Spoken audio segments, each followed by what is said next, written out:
Salut, c'est Trado. Voilà ma vidéo de mise à jour pour l'indice parisien. Bon, je crois que c'est clair. Il y a des fois où l'analyse technique s'avère implacable et c'est ce qui s'est passé.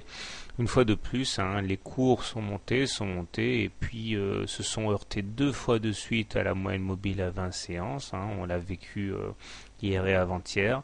Et finalement, suite à cet échec, à ces deux échecs répétés, eh bien les cours ont été catapultés vers le bas. Alors plusieurs choses expliquent la déculottée d'aujourd'hui. Alors tout d'abord des raisons fondamentales, c'est le prétexte, c'est la Grèce, c'est la santé américaine, etc. Et puis derrière, il y a aussi des éléments techniques qui font que les robots se sont excités.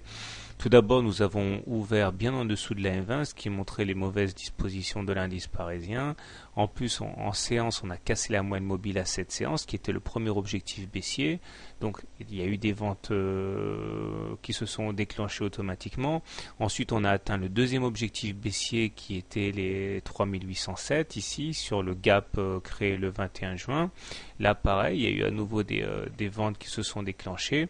Et maintenant, on se retrouve avec une correction de plus de 2% et qui est assez lourde. Donc le nouvel objectif maintenant baissier, le nouveau support, c'est celui-là. Il correspond au 3742, correspondant donc à l'endroit où s'est construit finalement le rebond et qui est venu se heurter à la moyenne mobile à 20 séances de manière très classique. Alors bien sûr, c'est vrai que ça semble un peu bizarre, mais ce qui s'est passé depuis une semaine est très classique. Construction d'une zone de support, rebond, cassure de la M7, on en profite pour aller chercher la M20, et là, puisque la tendance était baissière, je vous rappelle, il ne faut jamais perdre de vue la tendance, on était sous une M20 baissière, donc la tendance était baissière, et donc forcément, les traders s'en sont donnés à cœur joie là. Alors maintenant on est clairement en dessous de la M7, en dessous de la M20, la tendance est redevenue maintenant clairement baissière. Les indicateurs techniques sont du coup beaucoup moins orientés qu'ils l'étaient hier, puisque le momentum qui faisait mine de passer positif a finalement opté de manière significative aujourd'hui pour le négatif. Le MACD reste au-dessus de son signal, mais il s'apprête à le croiser demain si on continue au rythme actuel. Seul le stochastique est toujours favorable puisqu'au-dessus de son signal.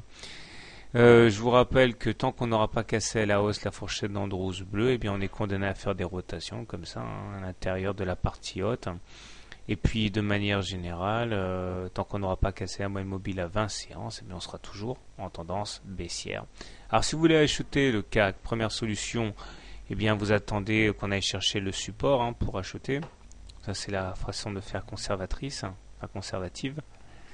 Si vous êtes un peu plus agressif, vous attendez qu'on repasse au-dessus de la M7 en clôture et là vous refaites le pari qu'on aille chercher la M20. Si vous êtes baissier, deux solutions. Solution agressive, vous shortez le contact avec la M7. Solution un peu plus prudente, vous attendez qu'on échoue au contact de la M20 pour shorter un petit peu ce qui s'est passé hier, quoi.